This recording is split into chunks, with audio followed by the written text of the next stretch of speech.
अब तक मैं स्टार्ट करता हूँ मुरारी दा, तब तो दादा शेयर करते हैं तो। जी जी, शुरू किया जाए, चर्चा प्रारंभ किया जाए। परम प्रेम में श्री श्री ठाकुर अनुकूल चंद जी के चरणों में कोटि कोटि प्रणाम। प्रमराध्याय जगत जननी श्री श्री बौरमा चरणों कोटि कोटि प्रणाम। प्रधान आचार्य देव श्री श्री बौरदा चरणों कोटि कोटि प्रणाम। वर्तमान आचार्य देव के चरणों में कोटि कोटि प्रणाम। इस ऑनलाइन सत्संग में उपस्थित ठाकुर जी के पवित्र पंजाधारी कर्मी दादा, गुरु भाई, गुरु माँ, सबको जय गुरु। आज देखिए, मेरे लिए बहुत सौभाग्य की बात है कि आप लोगों के बीच में, खासकर दरभंगा के बीच में, यहाँ से जुड़ पाया हूँ और सत्संग में जुड़ पाया। ऐसे तो मैं रोज ही जुड़ता हूँ, तो इसके लिए मेरे लिए बहुत सौभाग्य की बात है। और खासकर आज युवा सम्मेलन है, तो मैं उस विषय पे अभी जस्ट हम लोग पिछले सप्ताह, अब गला भी मेरा ठीक नहीं हुआ, कैलिफोर्निया से होके हम लोग आए हैं। मैं, ये सुगनेदा, इनकी लड़की और बहुत सारे सारे अभी आशीष दा, सब लोग बहुत इंजॉय किए। और वहाँ जो एक सेमिनार था, ये परम पूज्यपाद श्री श्री मतलब आचार्य देव दादा, आचार्य देव, वर्तमान आचार्य देव और सिपाही दा, उन्होंने ये सेलेक्ट करके बोला कि ये टॉपिक भी है, और उन्होंने ही मेरा नाम भी सजेस्ट किया कि मुकेश जाएगा, ये करेगा। तो मुझे तो कुछ आता नहीं है, मैं बोलो क्या मैं बोलूंगा। जब उन्होंने, कैलिफोर्निया के लोगों ने मुझे बोला कि ऐसा ऐसा है, आपका ये हुआ और ये टॉपिक है, आपको इसमें बोलना है। मैं बोला कि दादा, मैं तो हिंदी भी ठीक से नहीं बोल पाता हूँ, मैं इंग्लिश क्या बोलूंगा। बोला नहीं, वहां से दादा ने आपका नाम बोले हैं। तो मैं बोला ठीक है, जब दादा बोले हैं तो फिर वही बोलेंगे। तो कहने का वो जो टॉपिक जो है, इंटीग्रेटेड पर्सनैलिटी, आजकल जिससे भी पूछिए तो सब अब एकदम एम्बिशियस है, एम्बिशन के पीछे है। और खासकर युवा लोगों को वो बहुत ही जरूरी है कि जो हमारा एम्बिशन अच्छा हो, हमारा पर्सनैलिटी अच्छा हो, सब कुछ अच्छा हो। लेकिन क्या विदाउट आइडियल ये सही सही बन पाएगा, हमारा सही हो पाएगा? तो उसी विषय पे हम आप लोग को बताने जा रहे हैं, मतलब इसके माध्यम से जो क्या ठाकुर जी क्या बोले हैं, और हम लोग का क्या सोच है, और बाहर वाले लोगों का क्या सोच है। मैं वो वही चीज, साइंस का और ठाकुर जी की बातें को और हम लोग का जो सोच है, वो सारी चीजों को एक साथ में रख के आप लोगों के बीच में प्रवेशन करने का कोशिश कर रहा हूँ, प्रेजेंट करने का कोशिश कर रहा हूँ। तो शायद आप लोग को अच्छा लगे, क्योंकि हमारे युवा लोग को सबसे ज्यादा जरूरी है कि जो पर्सनैलिटी भी डेवलप हो, सब ये डेवलप हो। लेकिन किसी को ये नहीं पता है कि ये ठाकुर जी क्या बोले हैं और ठाकुर जी की बातें क्या है। तो मैं यही आप लोग के बीच में रखने जा रहा हूँ। तारकेश्वर दा, कर सकते हैं शेयर क्या?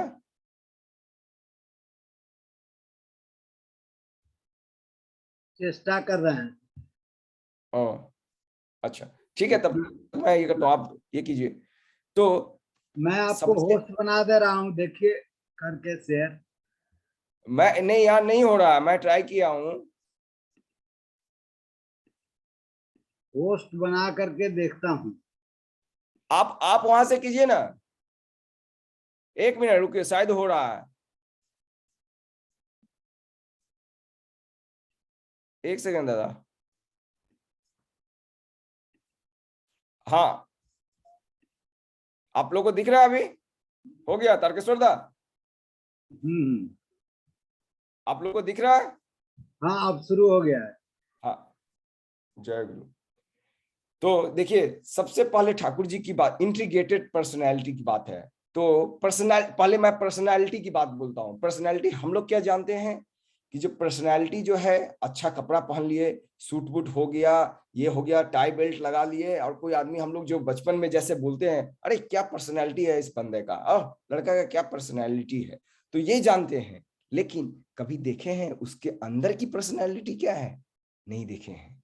तो ठाकुर को लेने से हमारे अंदर की पर्सनालिटी मतलब निखरता है, व्यक्तित्व निखरता है। जैसे इंटीग्रेटेड पर्सनालिटी का मतलब हो गया, जो हिंदी में बोले जाए, अखंड व्यक्तित्व। हम लोग बोलते हैं आज अखंड ज्योति जलाएंगे, अखंड ये करेंगे। तो इंटीग्रेटेड का मतलब ही हुआ अखंड व्यक्तित्व, जहां किसी में कोई क्रेक ना हो, कोई दाग ना हो। जैसे हम लोग बोलते हैं देखो आज चंद्रमा में कोई दाग नहीं है, तो वो पूरा अखंड है। तो वैसा ही हमारा व्यक्तित्व, हमारा रहन सहन, जो हमारा पर्सनैलिटी, जिसको बोलिए आप व्यक्तित्व बोलिए, वैसा होना चाहिए, लेकिन कैसे? इसका इंटीग्रेटेड कर जो लिटरल और हिंदी, पूरा हिंदी बोलेंगे तो वही अखंड व्यक्तित्व हुआ। तो वो कैसे? तो सबसे फर्स्ट में ठाकुर जी की बानी से स्टार्ट करता हूँ। ये बानी आप लोग यहाँ देख रहे होंगे, बहुत कॉमन बानी है। ये बानी मुझे शुरू में कुछ समझ में नहीं आया था, जो ये बानी दोनों का मतलब ही एक ही है, क्या है, लेकिन यहाँ एक छोटा सा कोमा है, यही सारा खेला कर दे रहा है, बानी का मीनिंग चेंज कर दे रहा है।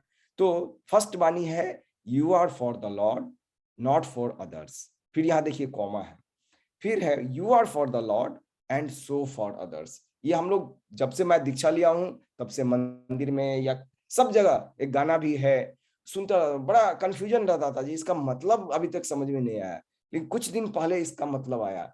इसका मतलब ठाकुर जी क्या बोल रहे हैं, देखिए युवा लोग हैं आज। अब बड़ा मैं एक्चुअली इसको डिवोशनल सत्संग में मेरा मन था बोलने का, लेकिन तारकेश्वर दा ने बोले कि दादा नहीं, युवा सम्मेलन, और ये एकदम युवा सम्मेलन युवा के लिए ही मैच करता है।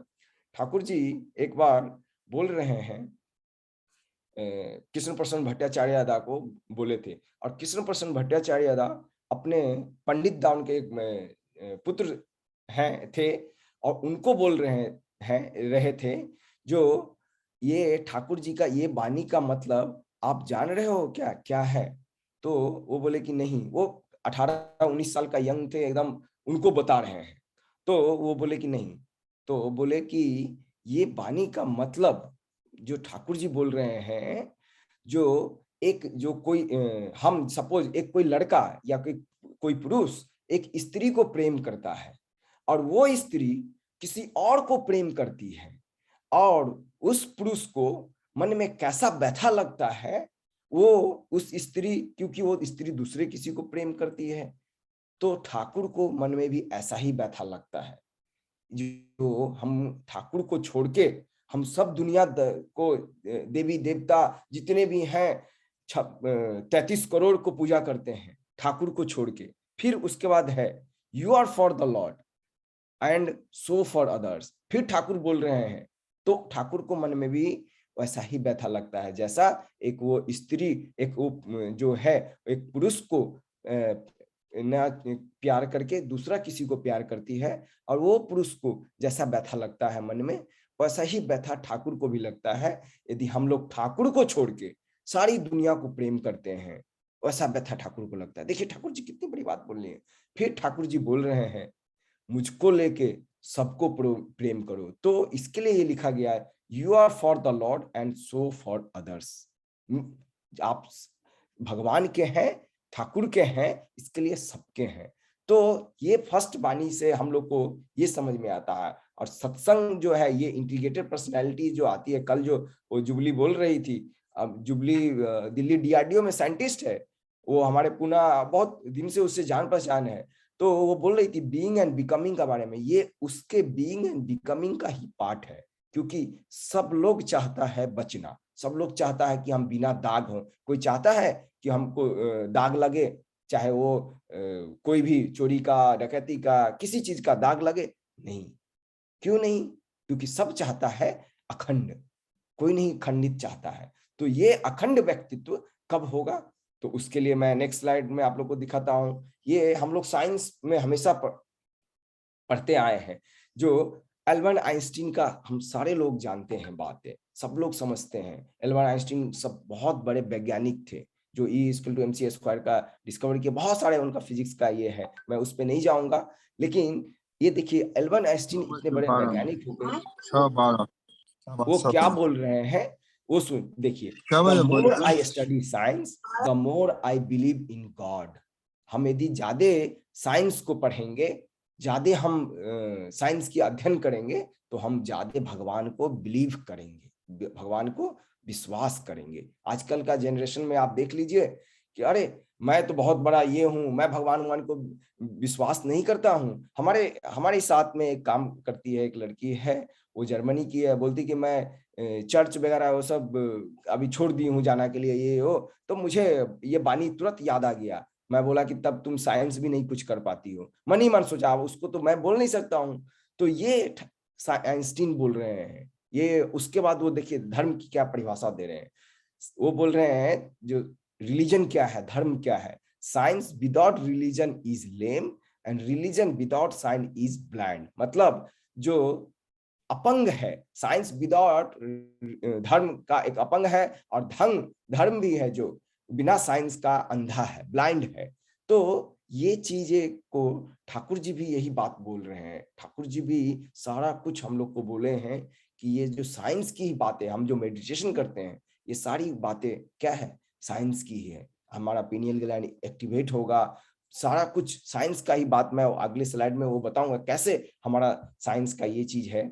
तो ये आप बीच में आप लोग देख रहे होंगे, ये साइंस है और ये एक रिलीजन है। तो बिना साइंस और बिना रिलीजन हमारा ग्रोथ ही नहीं होगा, हमारा इंटीग्रेशन ही नहीं होगा, हमारा अखंड व्यक्तित्व नहीं होगा। यदि हम साइंस को नहीं माने और धर्म को भी नहीं माने तो हमारा जो ये व्यक्तित्व है, वो व्यक्तित्व क्या होगा, गहरा नहीं होगा, ये पर्सनालिटी डेवलप नहीं होगा, ये हमारा जो अखंड व्यक्तित्व है वो गहरा नहीं होगा। उसके लिए हमको साइंस को फॉलो करना पड़ेगा और रिलीजन को भी। लेकिन रिलीजन को लेके ठाकुर जी जो बोले हैं, ठाकुर जी नहीं सॉरी, एक फिलोसफर बोले हैं, beware of the man whose god in the sky. आप उस आदमी से सावधान हो जाओ जिनके भगवान आकाश में रहते हैं।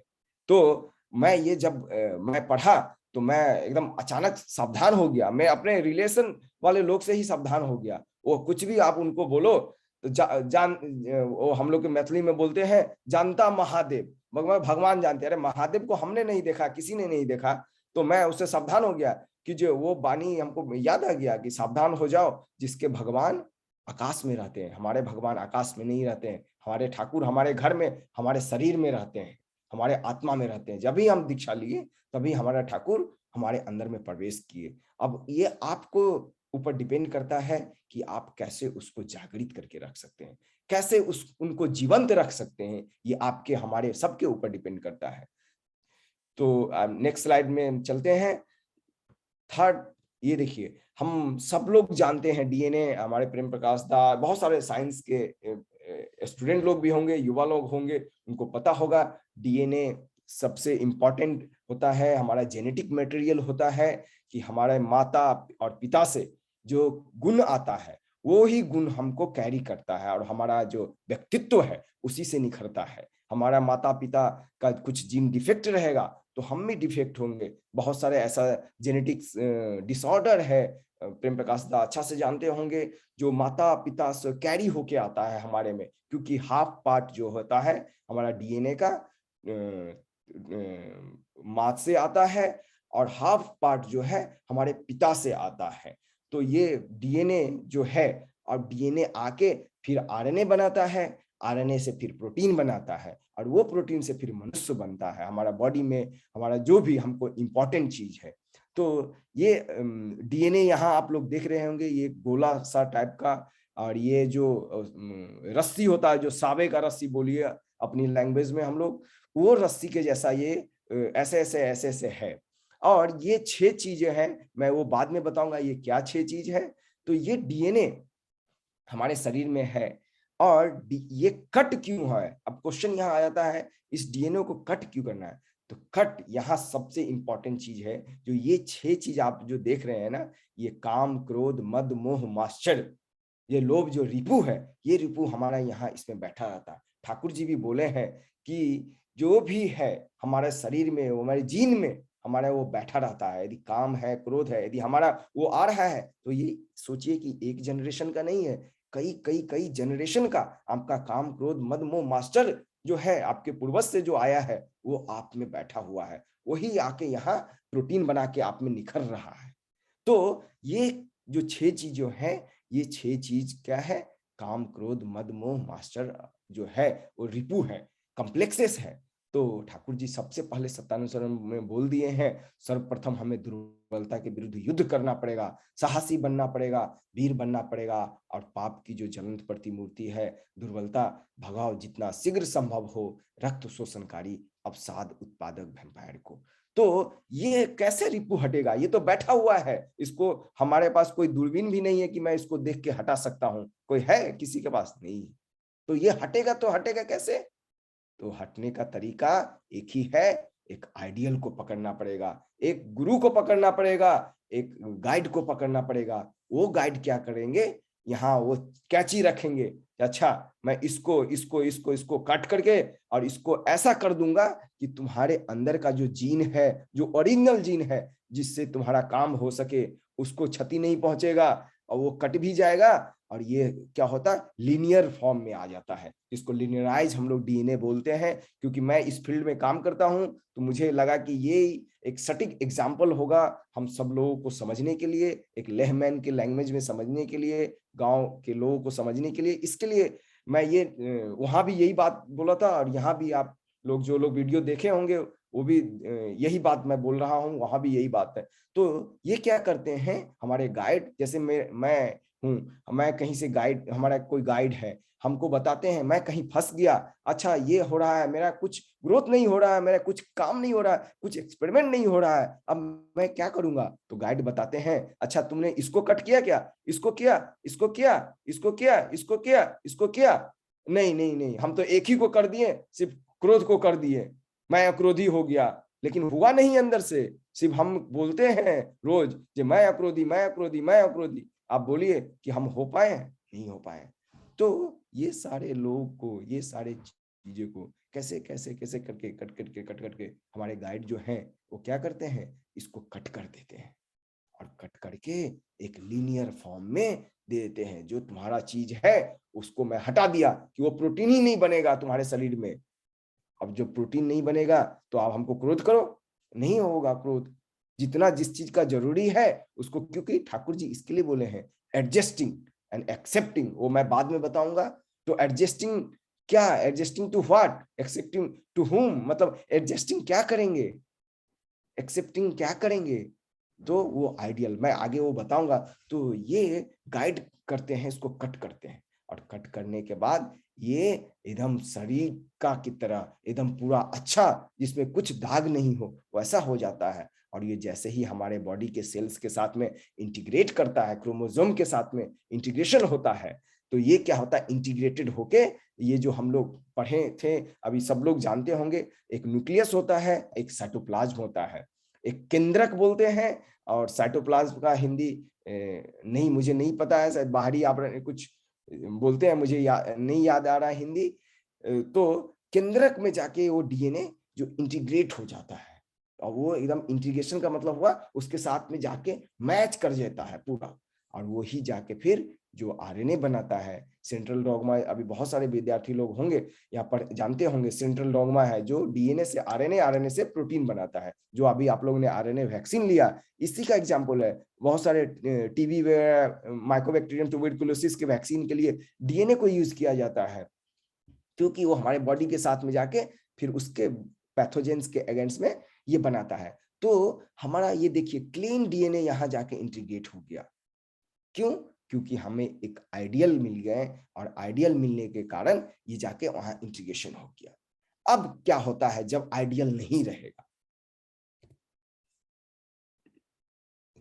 ये देखिए यहां आइडियल नहीं है, इसमें आइडियल कट है, ये कट है यहाँ, अब यहाँ भी कट है, क्योंकि ये इंटीग्रेशन नहीं हो रहा है। क्यों?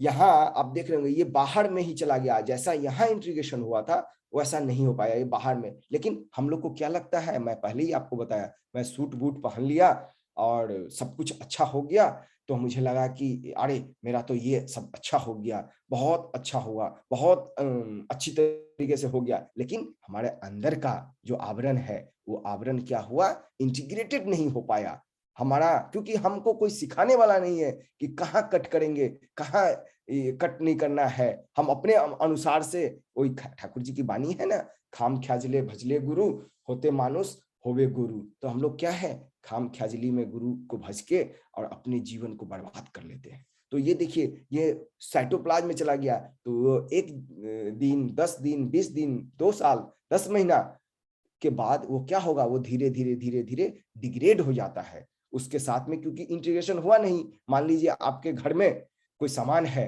अब उस सामान को आप ईंटा को अपने दीवार में नहीं लगाए, तो दीवार क्या होगा, धीरे धीरे धीरे धीरे धीरे ईंटा में फफूंद लगते लगते, ये काई लगते लगते ये हो जाएगा कि आपको फाइनली फेंकना पड़ जाएगा। ईंटा किसी काम का नहीं होगा। तो ऐसा ही हमारा ये हो गया कि किसी काम का नहीं हुआ, लेकिन हमको बाहर से लगा ओ हमारे घर में तो ईंटा है, ईंटा है, ईंटा है, लेकिन वो ईंटा बाद में मिट्टी से भी बदतर हो गया। तो ये हुआ गुरु का रोल, और गुरु को यही चीज हमको गुरु से सीखना रहता है कि क्या करना है। तो ये इंपॉर्टेंट है गुरु का इंटीग्रेशन के रूप में। अब नेक्स्ट जो होता है, जब क्यों हमको गुरु चाहिए और गुरु का रोल क्या है, उस पे मैं आगे चलता हूं। इंटीग्रेशन का आप लोग समझ गए कि जो हमारे दो चीजों इंटीग्रेशन में आती है, एक अखंड व्यक्तित्व जिसमें कोई दाग नहीं हो और कुछ नहीं हो, और एक होता है कि हमारे साइंस के आधार से हमारे शरीर में, हमारे बॉडी में साथ में कैसे वो मैच कर गया, कैसे एकदम परफेक्टली मैच कर गया, जो थोड़ा भी उसका कोई निचोड़ बाहर ना रहे, जो हमको वो फिर से बाहर में जाके अलग से डिग्रेड हो जाए। अब बात आती है कि हमको आइडियल कैसा चाहिए और आइडियल क्यों चाहिए और क्या, what is the role of an ideal. मैं बाद में आपको आगे बताऊंगा कि जो आइडियल आदर्श का क्या रोल है। एक बार एक American James Michael CC Thakur अनुकूल चंद जी के पास जाते हैं और वहां जाके ठाकुर से बोलते हैं कि ठाकुर, और मैं तो रहता हूँ बहुत ही मेटरलाइज लाइफ में, और वहां तो आदमी एक मिनट भी, यहाँ जो एक मिनट आपसे बात करेगा तो वो अपना फायदा देखेगा, जो क्या हमारे कितना डॉलर मुझे मिल रहा है, कितना ये लग रहा है। तो मुझे एक ऐसा संबल आप दीजिए, ऐसा एक कुछ मुझे चलार साथी दीजिए, जो मैं आपकी बातें को लेके वहां चल सकूं और वहां बच सकूं और बढ़ सकूं। ऐसा उन्होंने बोला। तो ठाकुर जी ने सिर्फ 2 शब्द में, उन्होंने, आप लोग बहुत लोगों को ये पता होगा घटना, तो ठाकुर जी ने सिर्फ 2 शब्दों में उन्होंने आंसर दिया, जो बी कंसेंट्रिक। फिर वो शांत हो गए। फिर ठाकुर जी फिर पूरा शांत होने के बाद ठाकुर जी से वो पूछते हैं, तो बी कंसेंट्रिक टू हुम, मतलब मैं बी कंसेंट्रिक होऊंगा लेकिन किसके प्रति। पर तो ठाकुर जी बोलते हैं, बानी एन आइडियल, एक आदर्श के प्रति तुमको, आपको, हमको, सबको एक कंसेंट्रिक होना पड़ेगा, एक अटैचमेंट चाहिए। उनके प्रति अटैचमेंट होने से हमारा जो व्यक्तित्व है, हमारा जो पर्सनैलिटी है, वो और निखरता है।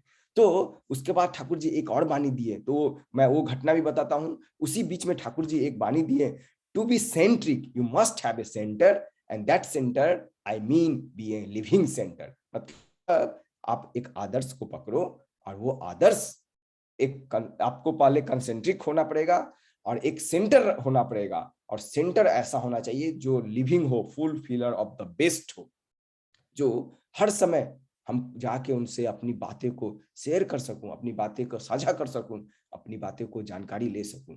तो ठाकुर जी ये बाने दिए, तो वो फटाक से फिर, वो क्योंकि मेटेरियलाइज लाइफ में है, और वो हमेशा, यहाँ के लोग क्या है कि मेटेरियलाइज लाइफ जीना चाहता है, आपको एक मिनट भी फालतू का समय नहीं देगा, यदि देखेगा कि हमको इससे कोई फायदा नहीं है, आपसे बात भी नहीं करेगा। तो इसी क्रम में मैं पहले ये ठाकुर जी की बातें बोलता हूँ, फिर अपनी एक घटना बता के आप लोग को बताऊंगा। तो वो ठाकुर जी से फिर प्रश्न किए कि अच्छा ठाकुर जी, मैं तो सेंटर आप बोल रहे हैं, अच्छी बात है, और पहले ही वो बोल दिए कि मैं मेटेरियलाइज, ये रुपया पैसा के देश में रहता हूँ, और ये सब के बाद में, उस टाइम में हेनरी फोर्ड करके, जो अभी फोर्ड गाड़ी है उसके मालिक थे, वो बोले कि क्या मैं हेनरी फोर्ड को आइडियल नहीं बना सकता हूँ। तो उन्होंने बोले, ठाकुर जी ने बोले, बिल्कुल बना सकते हो, क्यों नहीं। तो लेकिन तुम हेनरी फोर्ड बन सकते हो, लेकिन जेसस नहीं बन सकते हो। मतलब तुम हेनरी फोर्ड के जैसा बन जाओगे, किसी के भी आइडियल के जैसा बन जाओगे, लेकिन तुम भगवान नहीं बन जाओगे। पहले ही मैं बताया हूं कि हम ठाकुरत्व, हमारा ठाकुर हमारे अंदर में है, तो हमको भगवान हम लोग हैं, लेकिन हम लोग कैसे बनेंगे। एक भगवान को पकड़ के हम भगवान के जैसा बन जाएंगे। जैसे एक लोहा को चुम्बक में सटाइए, और उस लोहा को थोड़ा देर में फिर किसी दूसरे लोहा से मिलिए, सटाइए, देखिए वो लोहा में भी चुम्बक का गुण आ जाता है, मैग्नेट का गुण आ जाता है। तो हमको भी ऐसा ही एक आइडियल से होना चाहिए। तो ठाकुर जी ये बात उनको बताए। फिर उनका बहुत लंबा स्टोरी है, मैं उस पर नहीं जाऊंगा। फिर उनका दीक्षा भी हुई, और वहां बहुत आश्रम में बहुत दिन रहे भी। तो ठाकुर जी बोले हैं 3 चीज बोले हैं। ठाकुर जी बोले हैं, to love, to serve and surrender. ये 3 चीज बहुत लाइफ में इंपॉर्टेंट है। प्रेम करो, सर्व करो मतलब सेवा दो, और सरेंडर करो मतलब अपना सारा कुछ, अपना तन मन धन एक आइडल आदर्श को समर्पित कर दो। तो ये समर्पण ही होता है। इसके लिए ठाकुर जी का ये वाणी है, a man is shape and fashioned by what he loves. मतलब उसके बाद ठाकुर जी ने वो वाणी दिया है, to love, to serve and surrender. तो ये तीन चीज यदि हमारे लाइफ में नहीं रहा तो हमारा पर्सनैलिटी डेवलप नहीं होगा। हमें लगेगा कि मैं बहुत शिक्षित हूँ, बहुत रुपया पैसा है, बहुत लोग हमारे आगे पीछे कर रहे हैं, लेकिन ये कब तक, एक दिन, 2 दिन, 4 दिन, फिर आपका वो हो जाएगा। लेकिन आपका एक बार डीएनए आपके जीन के साथ में, आपके शरीर में इंटीग्रेट हो गया, तो वो शरीर का धीरे धीरे जो आपको चाहिए वो आप बना सकते हैं, हम बना सकते हैं। ठाकुर जी इसके लिए सत्यानुसार में बोले हैं, हमने ऐसी शक्ति दे दी है कि पृथ्वी को भी तोड़ के टुकड़ा टुकड़ा कर सकते हो, सबको स्पर्शाली कर दे सकते हो, लेकिन एक सूर्य को एक ऑर्बिट से दूसरे ऑर्बिट में भेज सकते हो, लेकिन हमारे अंदर में यदि प्रेम नहीं जागृत हुआ तो हमारा कुछ हुआ ही नहीं। इसके लिए ठाकुर जी बोले to love, to serve and surrender. Love क्या लव करना है? आइडियल को। सर्व किसको करना है? आइडियल के लिए, मनुष्य के लिए। और सरेंडर टू आइडियल। ये तीनों चीज बड़ा ही मतलब रोमांचिक है। उसके बाद ठाकुर जी बोल रहे हैं जो एक्सेप्ट करना पड़ेगा। हम लोग क्या है कि हमेशा एक्सेप्टिंग एंड एडजस्टिंग से ये करते हैं, दूर भागते हैं। हम लोग एडजस्ट करना नहीं सीखते हैं। और एडजस्ट किसको करना है? हमारे कॉम्प्लेक्सेस को एडजस्ट करना है। और एक्सेप्ट किसको करना है? आइडियल को। इसके लिए ठाकुर जी बोले एक्सेप्टिंग और एडजस्टिंग, ये 2 चीज बोले ठाकुर जी। वो बहुत लंबा उसमें है और टाइम एक्चुअली आधा घंटा है, तो मैं इसके लिए तो ज्यादा चाह रहा था, लेकिन कोई बात नहीं। और मैं दूसरा चीज, लास्ट जो इम्पोर्टेंट चीज है वो मैं बता रहा हूँ, role of a living ideal in building integrated personality. मैं पहले बताया कि हमारे आइडियल का क्या रोल है कि हमारा जो पर्सनैलिटी हो वो हमारा जो बिल्ड हो, हमारा क्या हो, हमारा पर्सनैलिटी जो बने वो एकदम अखंड बने, जिसका में कोई एक शीशा के जैसा एकदम पारदर्शी हो, एकदम पूरा, इसमें कोई दाग, अखंड। मतलब हम इंटीग्रेटेड का मतलब ये मैं पहले ही बताया कि अखंड व्यक्तित्व, हमारा व्यक्तित्व ऐसा हो एक आइडियल को लेके, जिससे आदमी देख के दूर से बोले अरे ये तो ठाकुर जी का आदमी जा रहा है, ठाकुर जी क्या एकदम जैसा दिख रहा है। हम लोग क्या करते हैं? हम लोग धोती कुर्ता, बहुत अच्छा अच्छा धोती कुर्ता सब पहन लेते हैं, लेकिन अंदर में हमारा मैला रहता है, गया नहीं है हमारा। ठाकुर जी इसके लिए बोले हैं जितना डूबोगे उतना बेमालूम पड़ोगे। तो ये पर्सनैलिटी कैसे डेवलप होगा, मैं वो बहुत शॉर्ट में बोल के और समाप्त करूंगा। ये लास्ट स्लाइड है। हमारे आशीष दा बीच में आ चुके हैं और 2 भजन भी, और हम लोग को 9:30 के बीच तक में समाप्त भी करना है, तो मैं और 5 मिनट में अपना चीज को समाप्त करने का कोशिश कर रहा हूँ। तो ठाकुर जी यहाँ बोल रहे हैं, और हम लोग सब लोग जानते हैं, जो हमारा मनुष्य और पेड़ पौधा सबका एक ही, और जीव जंतु में एक ही है, कोई डिफरेंस नहीं है, कोई भेदभाव नहीं है।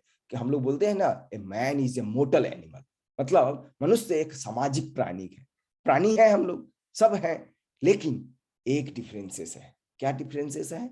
ये धर्म का, ये रिलीजन का। मैं पहले बताया, ये साइंस और रिलीजन, हम लोग क्या, एक संस्कृत में एक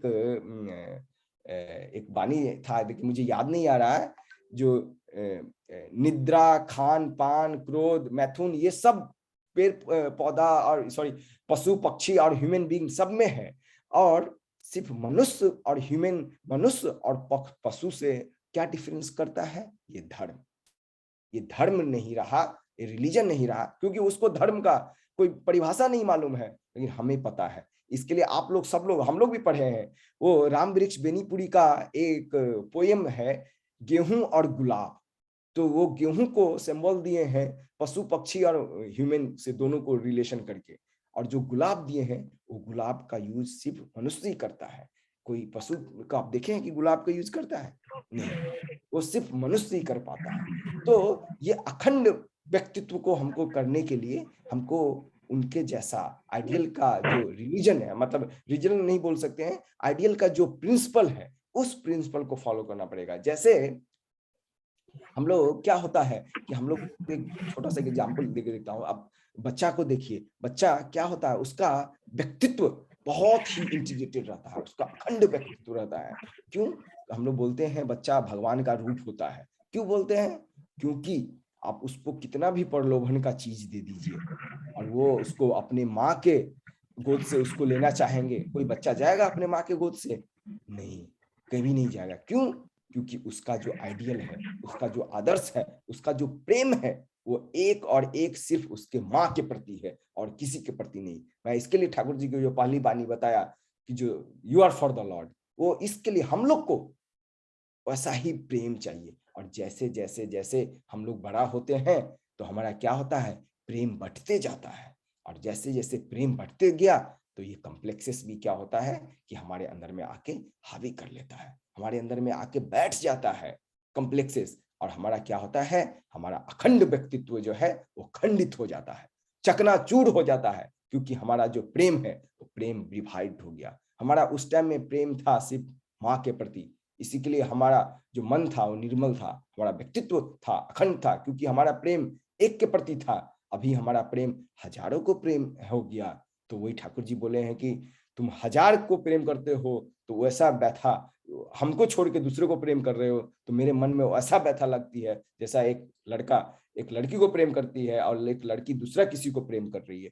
तो ऐसा व्यथा, तो हम लोग का व्यक्तित्व इसके लिए खंडित हो रहा है। अब इसको कैसे बिल्ड करना है, इसको कैसे करना है? क्योंकि आज के जो जमाना में, मैं यंग लोग की बात बोल रहा हूँ, पूरा पैशन हो गया है, एम्बिशन हो गया है। अच्छा आज मुझे ये करना है, आज ये कंपनी, कल वो कंपनी, परसों ये कंपनी, आज ये, एक गोल एक से बढ़ के एक, 2, 3, 4 गोल बढ़ाते जाते हैं। गोल का कोई एंडिंग नहीं है, गोल का कोई ये नहीं है। हमारा गोल, आज ये गोल हुआ, कल दूसरा करेंगे, परसों तीसरा करेंगे, गोल कभी खत्म नहीं होता है।